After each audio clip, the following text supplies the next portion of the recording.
Well, ISIS says it is responsible for 3 deadly car bombings across Iraq today. And one of those bombs went off in a crowded market where dozens were killed in Sadr City. That's a predominantly Shiite Muslim neighborhood in Baghdad. ISIS says they were targeting Shiite Muslims. Charlie D'Agata is live in Baghdad with details of the blast.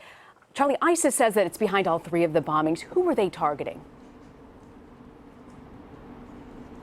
Well, you know, as you said, and as they said, they're targeting the Shiite Muslim community. This is a Sunni Muslim extremist group, and they went on the attack, went on the rampage today. You know, we've been here for almost a week. This is the worst that we've seen and the worst that Iraq has seen all year. They hit Sadr City. This is the stronghold of the Shiite community, Muqtada al-Sadr and all his supporters, and they went right at this marketplace. This happened like mid-morning. You know, it was designed to take out as many civilian casualties as possible. We then, later in the afternoon, there's another attack in Kadamiyya, which is on the other side of the city. It's in the northwest. Again, predominantly Shiite area where they attacked there, and they have repeatedly attacked those neighborhoods, known to be a Shiite area.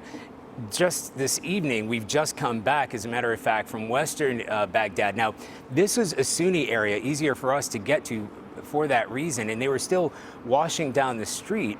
Now, they had attacked, a suicide bomber actually came on foot. He had a suicide vest and attacked a police checkpoint. This is on the way coming in to Baghdad. Now, you can't really say, well, it was in a Sunni neighborhood, because they attack where they can. So who are they attacking? The Shiite civilians. They're attacking the Shiite militia, of which there are many in Sadr City, and they're attacking the Iraqi government and forces, so the police force and army. And that's what we witnessed in the west of the capital this evening. Charlie, even as President Obama talks about the significant gains the United States is making against ISIS, clearly there has been a recent spike in violence. What's behind that? Well, you know, to hear Iraqi lawmakers talk about it in the Iraqi government, they're saying they're putting the pinch on ISIS out in the battlefield, especially Anbar, west of Baghdad. And they have had some successes, significant successes, taking back the city of Ramadi, 5 villages in the west. Fallujah is still a problem. We went there a couple days ago. ISIS still has a stronghold there. And what the Iraqis are saying is, as we start to close in on ISIS on the battlefield, they are now taking that battle to the capital. Now, I don't know that it's cause and effect, because those terrorist attacks had been happening in the capital before the closing in, if you will, on ISIS out in Anbar province and other areas. So I don't know that the Iraqis, although they'd like to say that, well, if we're winning in the battlefield, this is ISIS in an act of desperation attacking civilians inside the capital. What we will say is to us, what's shocking is that it seems that ISIS is able to organize and launch these attacks essentially at will. I mean, Sadr City, we went there ourselves. It's surrounded by Iraqi government forces, first of all. Then you get to Shiite militias who are in charge of controlling those neighborhoods. Yet they're still able to carry out this massive, spectacular attack there. And then you have suicide bombers, one of them, at least one of them on foot. Yes?